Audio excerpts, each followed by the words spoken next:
दोस्तों, आप सभी का स्वागत है गबराल द स्टोरी टेलर के यूट्यूब चैनल पर। पहली रात तीसरी औरत ने कहानी सुनाई। पेरुओंटो। कोई भी अच्छा काम कभी बेकार नहीं जाता। जो नम्रता से व्यवहार करता है उससे उसको फायदा ही होता है। जो दया बटोरता है वही प्यार भी पाता है। जो लोग दूसरों के कृतज्ञ होते हैं वे कभी बेकार नहीं होते। वे हमेशा ही दूसरों का भला करते हैं। यही इस कहानी की सीख है जो मैं अब आप सबसे कहने जा रही हूँ। एक बार की बात है कि एक गांव में एक स्त्री रहती थी जिसका नाम था सिकारेला। उसके एक बेटा था जिसका नाम था पेरुओंटो। वह एक बहुत ही बड़ा बेवकूफ लड़का था, जैसा किसी ने कभी शायद ही देखा हो। इस बात से उसकी माँ बहुत दुखी रहती थी। अपने इस दुर्भाग्य पर वह सारा दिन दुखी होती रहती, क्योंकि चाहे वह उससे नम्रता से कहती या चिल्लाकर कहती जिससे उसका गला सूख जाता और वह बेवकूफ अपनी माँ का कोई काम नहीं करता। आखिर उसके दिमाग में हजारों विचारों के आने के बाद और हजारों विचारों के रद्द कर देने के बाद रोज रोज मैंने कहा था न या मैं कहता हूँ न कहने के बाद उसकी माँ ने उसको लकड़ी लाने के लिए तैयार कर ही लिया। उसने कहा, चलो आओ, अभी खाने का समय हो गया है। जाओ, दौड़ जाओ और कुछ लकड़ियां ले आओ, और देखो तुम अपने आप को कहीं मत भूल आना, बल्कि लकड़ियां लेकर जल्दी आना। फिर हम जिंदा रहने के लिए अपने लिए कुछ बंद गोभी उबालेंगे। सो बेवकूफ पेरुओंटो चल दिया। वह कुछ ऐसे सिर झुकाए हुए जा रहा था जैसे कोई जेल जा रहा हो। वह ऐसे चल रहा था जैसे कोई चिड़िया चलती है, या फिर कोई अंडों पर चलता है, या जैसे वह अपने कदम गिनता जा रहा हो, या फिर घोंघा चल रहा हो। कभी कभी वह लहराता हुआ चल रहा था, या फिर जैसे रैवन चल रहा हो।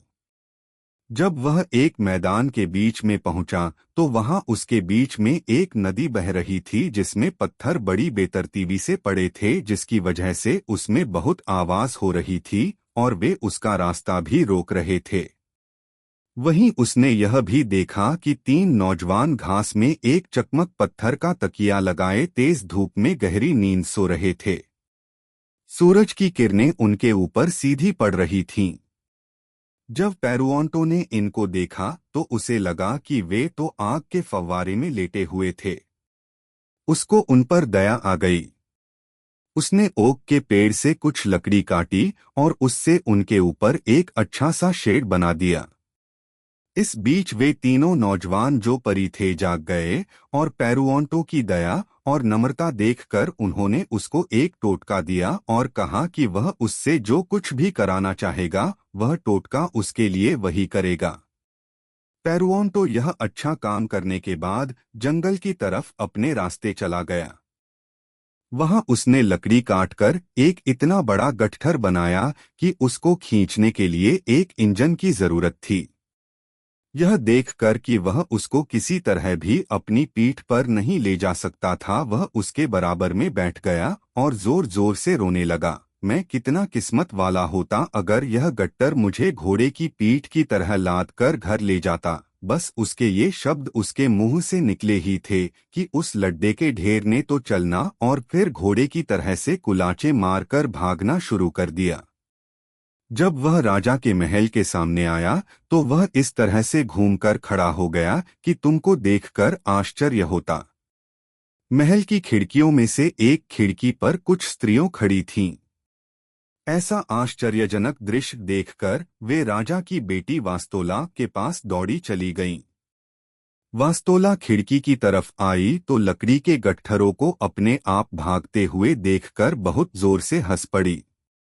वह तो बहुत दिनों से हंसी ही नहीं थी। उसे याद ही नहीं था कि इससे पहले वह कब हंसी थी। उसकी हंसी की आवाज सुनकर पेरुओंटो ने ऊपर देखा तो उसने देखा कि वे लोग तो उसी पर हंस रही थीं। यह देखकर वह बोला, ओ वास्तोला, काश मैं तुम्हारा पति होता तो मैं तुम्हें अपने ऊपर हंसने का सबक सिखा देता। ऐसा कहते हुए उसने अपना पैर जमीन पर पटका और एक ही कूद में वह अपने घर में था। कुछ छोटे छोटे बच्चे उसके पीछे लगे हुए थे। अगर उसकी माँ बहुत जल्दी ही घर का दरवाजा बंद न कर लेती तो वे उसके बेटे को उन पत्थरों और डंडियों से मार देते जो वे अपने साथ लेकर आए थे। अब सवाल था वास्तोला की शादी का कि उसकी शादी किसी बड़े राजकुमार से कर दी जाए। उसके पिता ने उन सब राजाओं और राजकुमारों को राजकुमारी को देखने के लिए बुलाया जिन जिनको भी वह जानता था, पर राजकुमारी ने किसी से भी बात करने से इनकार कर दिया। उसने कहा, मैं तो केवल उसी लड़के से शादी करूंगी जो लकड़ी के गट्ठर पर बैठकर जा रहा था। यह सुनकर तो राजा बहुत गुस्सा हो गया। बहुत जल्दी ही उसका गुस्सा इतना बढ़ गया कि वह उसे काबू में न रख सका। उसने अपने सलाहकारों की काउंसिल बुलाई और उनसे कहा, क्या आप लोग जानते हैं कि मेरी अब तक कितनी बदनामी हो चुकी है? मेरी बेटी ने इस तरह से व्यवहार किया है कि सारे अखबार मुझे बदनाम करेंगे। सो मेहरबानी करके अब आप सब मुझे सलाह दें और बताएं कि मैं उसके साथ क्या करूं, क्योंकि उसने तो मुझे इतना बदनाम किया हुआ है कि इससे पहले वह फिर कोई शरारत करे मैं तो उसको इस दुनिया से ही भेज देना चाहता हूं। सलाहकार, जो समय के साथ साथ काफी अक्लमंदी हासिल कर चुके थे, बोले, अगर आप सच पूछते हैं तो इस सब के लिए राजकुमारी जी को कड़ी से कड़ी सजा मिलनी चाहिए। पर वैसे तो आपको परेशान करने वाला तो वह गधा है, तो वह बिना किसी सजा के कैसे बच जाए? हमको तब तक इंतजार करना चाहिए जब तक वह सामने नहीं आता। तब हम इस अपमान की जड़ तक पहुंचने की कोशिश करेंगे और निश्चय करेंगे कि हमको क्या करना चाहिए। यह सलाह राजा को अच्छी लगी क्योंकि राजा को लगा कि वे लोग तरीके की बात कर रहे थे। उसने अपने आप को अपना कोई फैसला करने से रोक लिया और ठीक समय का इंतजार करने लगा। उसके बाद राजा ने एक बहुत बड़ी दावत का इंतजाम किया जिसमें उसने अपने राज्य के हर कुलीन को उसमें बुलाया। वास्तोला को उसने कमरे में एक तरफ ऊंची जगह बिठाया गया।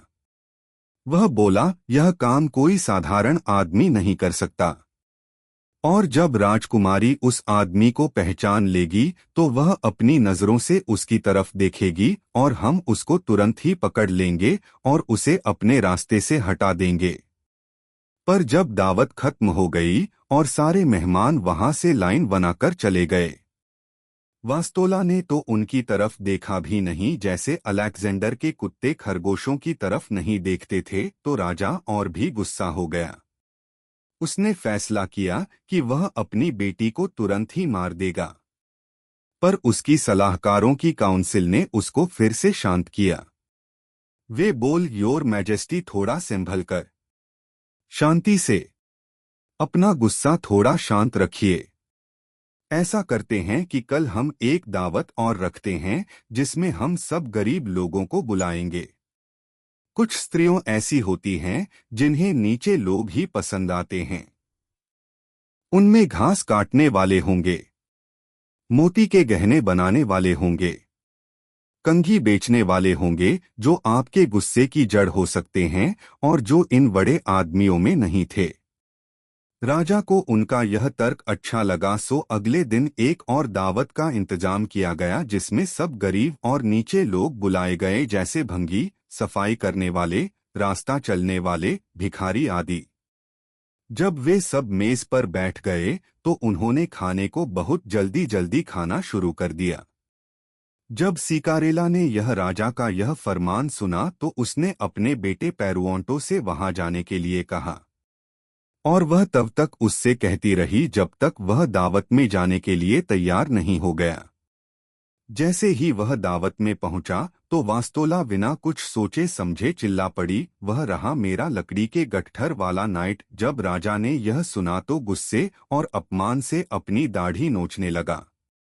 यह देखकर कि केक की वीन और लॉटरी का इनाम उसको इतने भद्दे रूप में मिलेगा जिसकी तरफ कि वह देख भी नहीं सकता था। उसका उलझे बालों वाला सिर, उल्लू की सी आंखें, तोते की सी नाक, हिरन का सा मुंह, झुकी हुई और नंगी टांगें।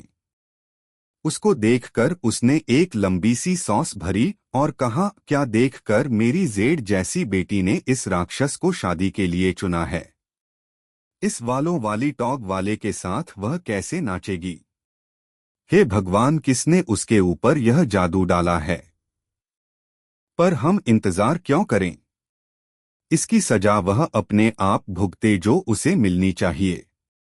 उसको वह सजा मिलनी ही चाहिए जो तुमने उसकी किस्मत में लिखी है। इसको मेरे सामने से दूर ले जाओ। मैं इसको अपनी नजरों से और नहीं देख सकता। तब सलाहकारों की काउंसिल ने निश्चय किया कि राजकुमारी और उस नीच को एक बक्से में बंद कर दिया जाए और उसे समुद्र में फेंक दिया जाए ताकि राजा के हाथ अपने परिवार के किसी सदस्य के खून से भी न रंगे और उनको सजा भी मिल जाए। जैसे ही फैसला सुनाया गया, एक बक्सा लाया गया, दोनों को उसमें रखा गया, पर इससे पहले कि वे उसे बंद करते, कुछ स्त्रियों जो वास्तोला की नौकरानियों थीं, इतनी जोर जोर से रोने लगीं जैसे उनका दिल फट जाएगा।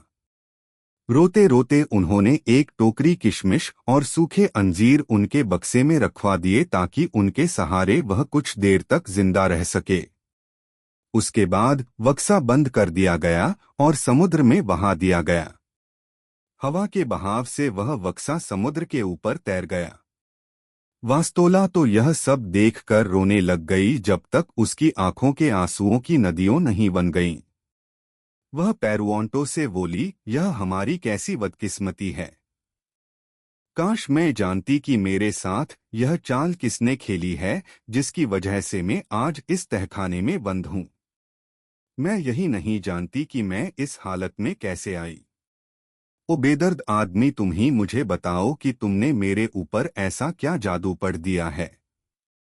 मुझे बताओ कि तुमने मेरे ऊपर ऐसा कौन सा जादू पढ़ा है जो मैं इस बक्से में बंद हूँ। पेरुओंटो ने पहले तो उसकी तरफ कुछ ध्यान नहीं दिया, फिर बाद में बोला, अगर तुम यह बात जानना चाहती हो तो पहले मुझे थोड़ी सी किशमिश और अंजीर दो। सो वास्तोला ने यह राज जानने के लिए उसे एक एक मुट्ठी किशमिश और अंजीर दोनों दे दिए। जैसे ही उसने वे दोनों खा लिए तो ईमानदारी से उसने अपना पूरा हाल बता दिया जो अब तक उसके साथ हुआ था। 3 नौजवानों का उसे मिलना, उनका उसको टोटका देना, फिर उसका लकड़ी के गट्ठर को घोड़े की तरह से भगाना, आदि आदि। जब राजकुमारी ने यह सब सुना तो उसने अपने दिल को संभाला और उससे पूछा, तो क्या अब हम अपनी जिंदगी इसी बक्से में बंद रहकर गुजारेंगे? तुम अब इसको कहो कि यह बहुत बड़े सुंदर जहाज में बदल जाए और इस खतरे से बचने के लिए किसी अच्छे से बंदरगाह पर जाकर लग जाए। पेरुओंटो बोला, अगर तुम यह चाहती हो कि मैं यह जादू पढ़े तो तुम मुझे किशमिश और अंजीर फिर से पेट भर कर खिलाओ। सो वास्तोला ने उसके मुंह में किशमिश और अंजीर ट्रेंस कर भर दी और पेरुओंटो ने वह जादू पढ़ दिया। और लो, जैसे ही पेरुओंटो ने वह जादू पढ़ा तो वह बक्सा तो एक बहुत सुंदर जहाज बन गया। उसके नाविक आ गए, उसमें मस्तूल लग गए, बहुत सारे नौकर चाकर आ गए और जो जो चीजें उसमें चाहिए थीं वे सब उसमें आ गईं। बंदूकें, तोपें आ गईं और एक बहुत ही सुंदर और आरामदेह केबिन आ गया जिसमें वास्तोला आराम से बैठी हुई थी। अब समय आ गया था जब चांद सूरज के पीछे पीछे आ गया तो वास्तोला ने पेरुओंटो से कहा, ओ मेरे बढ़िया लड़के, तुम इसे एक महल में बदल दो क्योंकि तब हम लोग इसमें ज्यादा सुरक्षित रहेंगे। तुम्हें वह कहावत मालूम है न कि समुद्र की तो केवल प्रशंसा करो पर रहो जमीन पर। पेरुओंटो ने फिर कहा, अगर तुम यह चाहती हो कि मैं यह जादू पढ़े तो तुम मुझे किशमिश और अंजीर पेट भर कर खिलाओ। सो वास्तोला ने पेरुओंटो को फिर से किशमिश और अंजीर खिलाए और पेरुओंटो ने फिर से जादू पढ़ दिया। जहाज तुरंत ही किनारे पर आ गया और एक बहुत ही शानदार महल में बदल गया। उसमें पर्दे, फर्नीचर, सजावट सभी कुछ उसी के लायक हो गई जैसी कि उसे चाहिए थी। किसी चीज की वहां कोई कमी नहीं थी। वास्तोला जो कुछ देर पहले तक अपनी आगे की जिंदगी के बारे में कुछ भी नहीं जानती थी, अब वहां से कहीं और जाना नहीं चाहती थी। वह तो वहां की रानी थी। अपनी इस खुशकिस्मती पर सील लगाने के लिए उसने पेरुओंटो से विनती की कि वह भी अब सुंदर और तौर तरीके वाल हो जाएं ताकि वे अपनी बाकी की जिंदगी खुशी खुशी गुजार सकें। हालांकि एक कहावत तो यह कहती है कि किसी सूअर को अपना पति रखना ज्यादा अच्छा है बजाय एक बादशाह की मुस्कुराहट के। फिर भी उसकी शक्ल सूरत अगर बदल जाती तो वह अपने आप को दुनिया की सबसे खुशकिस्मत स्त्री समझती। और पेरुओंटो ने फिर कहा, अगर तुम यह चाहती हो कि मैं यह जादू पढ़े तो तुम मुझे एक बार फिर से किशमिश और अंजीर पेट भरकर खिलाओ। वास्तोला ने तुरंत ही उसका मुंह खोलकर उसके मुंह में फल डाल दिए। और जैसे ही पेरुओंटो ने अपने जादू के शब्द कहे तो वह तो एक बहुत ही सुंदर, आकर्षक और तरीके वाला नौजवान बन गया, जैसे कोई उल्लू बुलबुल में बदल गया हो, जैसे कोई राक्षस किसी सुंदर नौजवान में बदल गया हो, या फिर जैसे कोई विजुका एक बढ़िया भले आदमी में। वास्तोला ने जब यह सब बदला हुआ रूप देखा तो उसने पेरुओंटो को गले से लगा लिया और खुशी के मारे आपे से बाहर सी हो गई।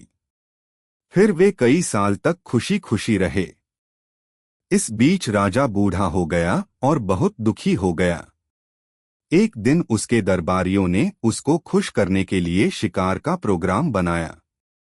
शिकार खेलते खेलते उसे रात हो गई तो पास में ही उसने एक महल में रोशनी देखी तो अपने एक नौकर को वहां यह पूछने के लिए वहां भेजा कि क्या उसको वहां रात भर के लिए शरण मिल सकती है। वह वहां गया और पूछा तो उसे जवाब मिला कि सब कुछ उसी का है। सो राजा वहां चला गया और एक अच्छे बड़े शानदार कमरे में ठहरा दिया गया। अंदर जाते समय उसने वहां कोई जिंदा आदमी नहीं देखा, पर दो छोटे बच्चे उसके चारों ओर नाचते हुए उसका स्वागत कर रहे थे। राजा उनको देखकर आश्चर्यचकित रह गया।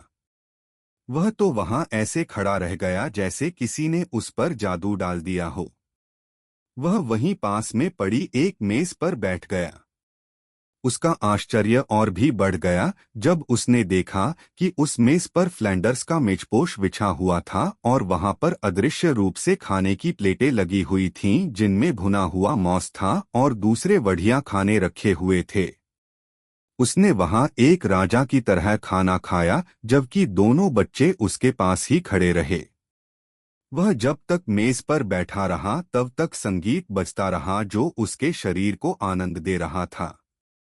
जब वह खाना खा चुका तो अचानक वहां सोने का बना हुआ एक पलंग प्रकट हो गया। उसने अपने जूते निकाले और उस पर सोने के लिए लेट गया। ऐसा ही उसके दरबारियों ने भी किया। उन्होंने भी दूसरे कमरों में सैकड़ों मेजों पर खाना खाया और फिर सोने चले गए। सुबह को राजा ने दोनों बच्चों को इस सब के लिए धन्यवाद देना चाहा तो उनके साथ वास्तोला और उसका पति वहां आ गए। वास्तोला अपने पिता के पैरों पर गिर पड़ी। उसने उससे माफी मांगी और सब कहानी उसे सुनाई। राजा ने जब अपने दो देवतों को देखा जो उसके लिए जवाहरात जैसे थे और अपने दामाद को देखा जो एक परी लग रहा था तो उसने एक एक करके सबको अपने गले से लगाया। फिर वह बच्चों को गोद में उठाकर शहर ले आया और महल में कई दिनों तक खूब जश्न मनाया गया।